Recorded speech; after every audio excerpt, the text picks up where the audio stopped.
This is Nigel from nextlevelguitar.com, and the amps are still on 11, as they will be for I think all of the videos that I do. Today what we're going to do is talk a little bit about a technique that you can use in pretty much any level, any style of playing, and that's raking strings to get a specific type of effect where we rake strings but don't sound the notes. So I think without any more of me rabbiting on, we'll go straight into that.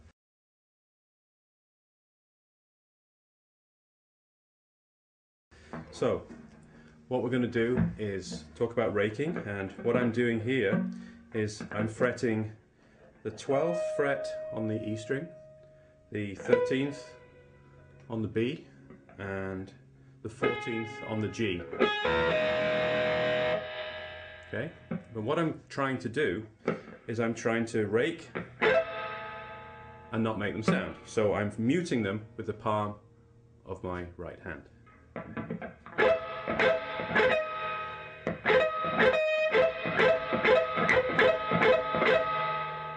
Okay, so we've got that. So what I'm going to do is use that and then do a little bit of a lick using that rake so that you can see the kinds of things that you can do with it. So this is the lick.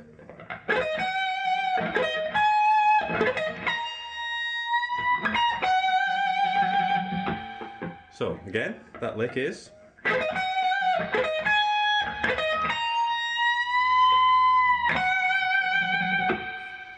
So I'm raking the strings and then I'm sounding, so I'm raking where I said I'm 12th fret first finger, 13th fret middle, 14th fret ring, and then I'm hitting the 15th fret on the E string with my pinky. And then I'm doing it again and quickly moving up to the 17th fret.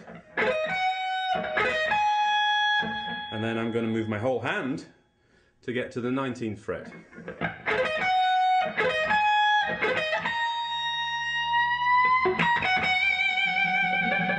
All I'm doing there is I'm bending up on the 19th and dropping it back onto the 15th. Adding a bit of vibrato. So all I'm doing is just colouring it a little. So what we'll do is just have a quick look at that and how I achieve that. And the main point at this stage is to look at the right hand and see how that right hand mutes the strings. So as I rake the pick up the strings, I'm muting with this part of my right hand. So from a different angle, and you can see my palm is across the strings. I'm just slightly forward of the bridge.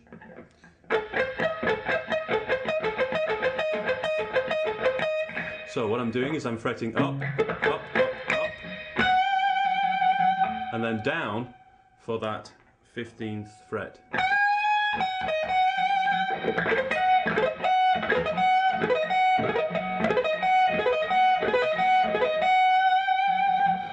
So as I rake it, what I'm trying to do is I'm trying to maintain the time distance between hitting each string the same, and then the same interval between sounding the note.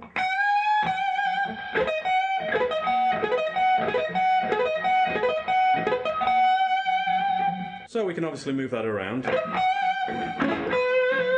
or we can change the way that we rake strings.